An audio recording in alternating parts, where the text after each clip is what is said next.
Hello, Bacho. Let's take a given question. The question says, which of the following is our correct equations in Boolean algebra? Option A given है a plus b plus c equals to a plus b plus c.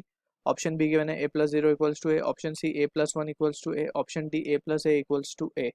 So, to understand a given question, first of all, we need to understand that there are various laws that deals with the Boolean algebra, and it is used in the logical circuit like logic gates. So basically जो basic gate we have studied, that is AND gate, जिसको हम लिखने का तरीका क्या होता है, a bar a dot b, right? This is how we write a and b are the inputs. So और representation logical कैसा होता है इसका, इस तरीके से, this is the inputs, two input a b c a b and output is let's say c. So this is how we represent the AND gate. इसी तरीके से एक होता है OR gate. So इसमें हम लिखते हैं a plus b, a plus b. अब इसमें इसको किस तरीके से इसका सर्किट डायग्राम बनाते हैं हम, इस तरीके से कुछ, ये a हो गया, ये b हो गया, and this is the output c. ठीक है, सो इस तरीके से हम बनाते हैं. और अगर हम और के ट्रुथ टेबल की बात कर लें, सो जैसे कि हम देख सकते हैं ऑप्शन में सारे ही टर्म्स गिवन है प्लस के फॉर्म में, यानी कि हमें और गेट के ऊपर फोकस करना है. सो और गेट का ट्रुथ टेबल भी एक टाइम के लिए we need to be careful with. So और में क्या होता है एक्चुअली, जब दोनों ही इनपुट लो होते हैं तभी आउटपुट लो मिलता है हमें, वरना सारे ही केसेस में output is high. So that we need to remember.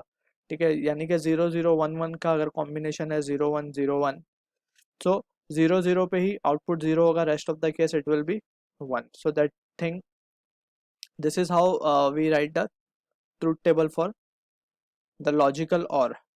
ठीक है, अब इसी को यूज करते हुए will try to mention different laws over here. So जिसके बेसिस पे will answer the question. So first law we need to understand is identity law. Identity law में क्या होता है, और के केस में इट इज 0 प्लस ए या a plus 0 is equals to a. यहाँ पे हम चेक भी कर सकते हैं, a की वैल्यू आइदर 0 हो सकती है या 1 हो सकती है. ठीक है ना, यहाँ पे हम देख सकते हैं a या तो 0 हो सकता है या 1 हो सकता है. तो जो भी वैल्यू होगी a की वही आंसर आ जाएगा. अगर a को 0 रखते हैं तो 0 प्लस 0 विल बी 0, राइट. हम देख भी सकते हैं 0 प्लस 0 विल बी 0. और अगर a की वैल्यू हम 1 रखते हैं तो आंसर 0 प्लस 1 विल बी 1. ठीक है, so this is how we can write this and we can map it with the truth table. ठीक, आइडेंटिटी लॉ के बाद हम देखते हैं नल लॉ. नल लॉ में क्या होता है basically, 1 plus A is equals to 1. ठीक है, 1 plus A is equals to 1. अब यहाँ पे वी कैन सी अगर ए की वैल्यू 0 हो जाए तो 1 प्लस 0 विल बी 1, तो ये भी ठीक है. और अगर ए की वैल्यू 1 हो जाए तो 1 प्लस 1 विल बी अगेन 1. सो ये भी वैलिड हो रहा है यहाँ पे नल लॉ. ठीक, सो यहाँ से अगर हम ऑप्शंस को देखें, so A plus 0 is A, so this option is correct. 1 plus A is A दिया है यहाँ पे, लेकिन 1 प्लस ए इज 1 होता है, so this option can be discarded, right. अब बात करते हैं नल लॉ के बाद आइडेम्पोटेंट लॉ. ये सारे लॉज हमें ट्रूथ टेबल से भी पता चल रहे हैं and we need to remember this result directly.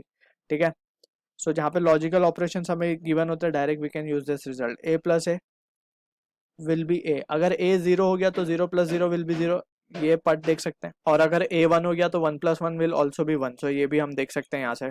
ठीक है, so from this we can see, अब ये हो गया, तो from this also we can say option D भी हमारा करेक्ट होगा. अब बात करते हैं हमारी एसोसिएटिव लॉ की. सो एसोसिएटिव लॉ क्या कहता है, इसी तरीके से there are many laws. So associative law की अगर हम बात करें, so we can write this value has to be a plus B को अगर हम पेयर कर दें प्लस सी कर लें इसके साथ, 3 आउटपुट वाला सिस्टम हो जाएगा ये, 3 इनपुट वाला, sorry. So it can be written as a plus B plus C. So इन दोनों को ही वी कैन सी कि इस तरीके से we can write by associative law. So यहाँ पे हम ऑप्शंस को अगर देखें, सो ऑप्शन ए भी हमारा इनकरेक्ट है.